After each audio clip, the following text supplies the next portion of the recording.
tough choices. We all need help sometimes to make the right choice.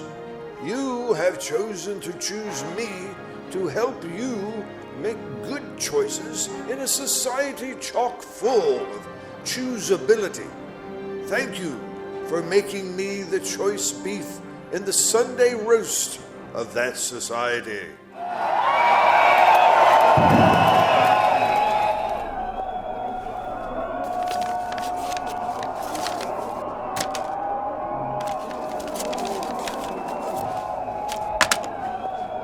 Thank you, my friends. Thank you. Jonathan, good of you to stay all this time. Not a problem, Minister. To be honest, I just got here myself. Congratulations on the speech. I've got those unwashed loons eating from the palms of my hands. Those loons voted for you. They'd vote for plum pudding if it had the right catchphrase. You know, wobble, wobble.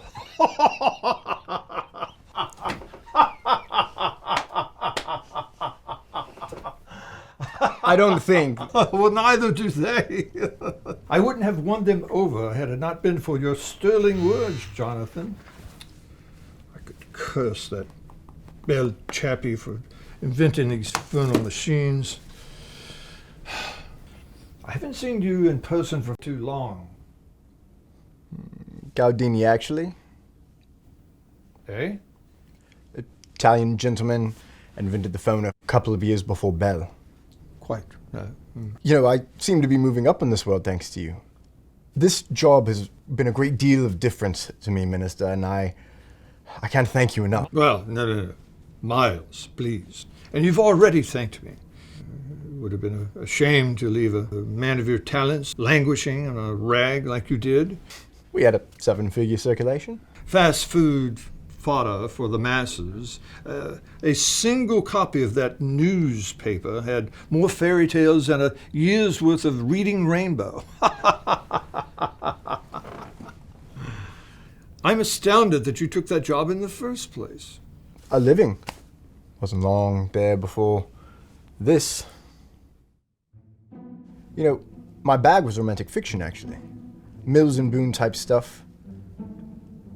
Slightly more sophisticated, I like to think. That's very interesting. And you've had some experience in these matters? Yes. Yeah, maybe a little matter that you could help me with, involving my spouse. You two have been together for 30 years. 30 long years. 30 years of living on top of one another, so to speak. 30 long, painful years. It's had an effect on my marriage. And to be honest, I'm not sure what to do about it. I'm so sorry. Something there when we first married, a spark that we can't seem to ignite anymore. Mildred is so preoccupied now. How can she ignore me? I can't imagine. I suppose our flints have gone out. When is the last time you two were, sparky together? That would be our second honeymoon at the Riviera, sheltering from the press. We took a stroll along the seaside. She had a hard time getting me to take off my shoes and socks, sharing an ice lolly. Nonetheless, the tide came in, continued walking. I thought I'd never be lonely again. Jonathan, I want that beautiful woman back. I want her to notice me again. Have you told her? How can I?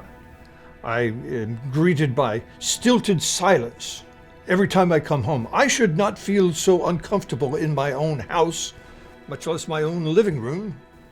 You have so many supporters. She should be my biggest. Everyone knows I'm the best thing since sliced bread. Well, you're no milk toast. What do you want from me, Miles? I want you to write me some chit-chat, some pointers that will butter her up a bit. Put words into your mouth. I guess I could take a crack at it. Can't do any harm. What do you two have in common? What do you both enjoy? We tried ballroom dancing once. I recall I tripped over her gown and feet. But that was a long time ago. We were very young. Miles, what do you say to your wife when you get home? Well, I'm afraid she's watching television. I don't like to disturb her at that time. Sometimes I say, "Is dinner ready?"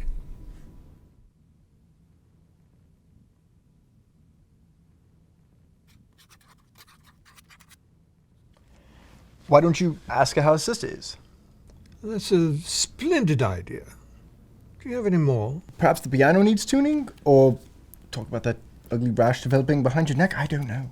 Perhaps you misunderstood, Jonathan. You see, I may be old and wise, but I'm weak. I need you to help me be strong. What I need is... Lines to prompt you, yes.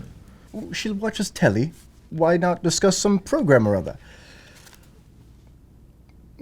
Whatever's on tonight. I don't know, don't get too heavy, of course. Maybe a low pH soap.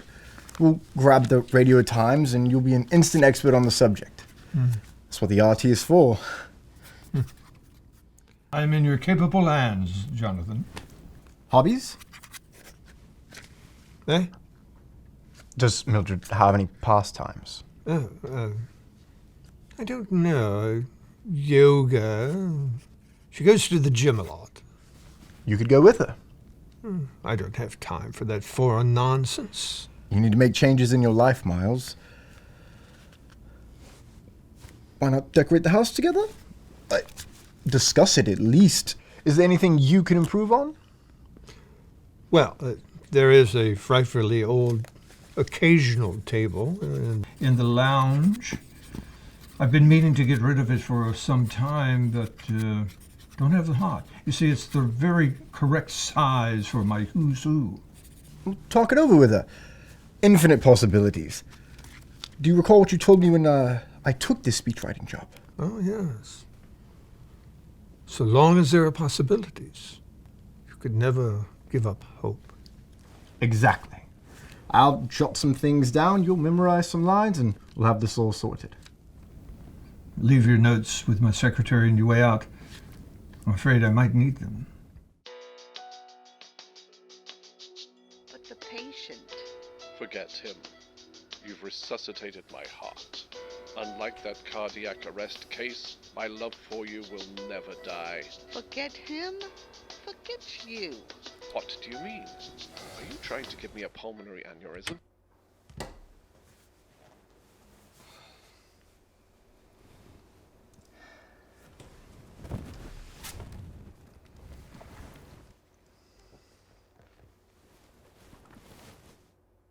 So, how was your day? Mine was splendid. I felt appreciated.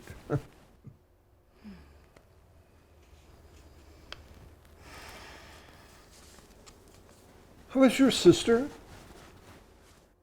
She looks so skinny at Christmas time. She should tuck herself into the turkey like you do.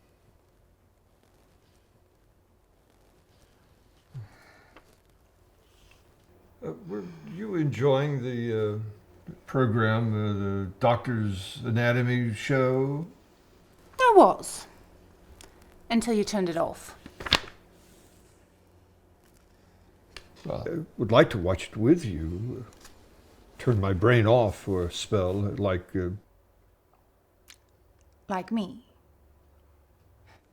Well, who needs brains when you have beauty? Well, you'd better keep using yours then, darling.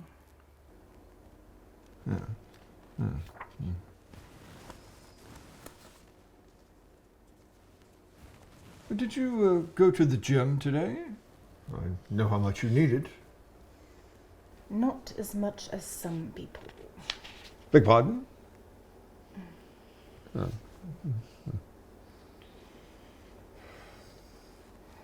Those legs are showing their age.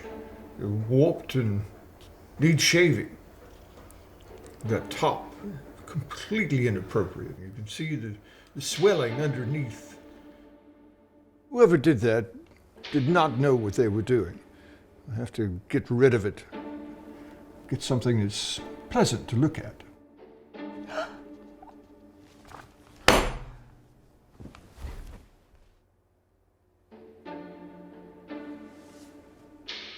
Damn you, woman, talk to me. Am I that insignificant to you? Or am I just a fellow that signs off on the housekeeping at the end of the week? If you don't talk to me, I think we should separate. What do you say to that?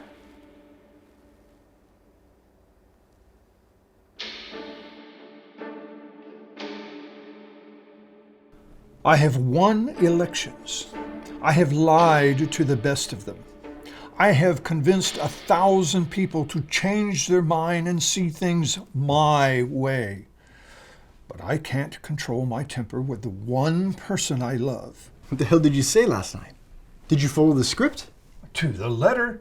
I asked about her sister at your suggestion, only to find out that she's already in hospital with a blistered eardrum. A fact I was unaware of until Mildred informed me of that on her way out of the house forever. She'll be back, Miles. Don't think so. You see, it's all a big joke. I've been hoodwinking the public as long as I can remember, and I've gotten so good at it, I actually fooled myself into believing that I could fix this. I should have divorced her a long time ago. Well, she wasn't all to blame, was she? I'm sure you're not a perfect husband. I mean, your work has always taken precedence over your marriage, has it not? I will have you know that she pressed me into this business. She wanted a husband with a knighthood. And what of the drinking? I have reduced my limit to 1 bottle a day. Of brandy? None of your suggestions worked. They probably made things worse. I did this as a favor to you. I poured time and love into that script, and what do I get in return? I'm sick of people asking me to work for nothing. If I hadn't wrangled this job for you, you would still be working in the gutter press, where you belong. Perhaps I should go back to that gutter press, where I can trust people to treat my writing with intelligence. If I had half a mind, I would fire you. But you don't have half a mind, do you, Miles? Get out. Get out of this building. I don't want to see you back here again. Wait a minute. Miles, don't be rash. Please don't do this to me after all we've been through, after everything I've done for you. Very well. You will get an additional month's salary. That will help you make ends meet while you find another job. Your generosity underwhelms me. Get out before I sever something more painful than your contract.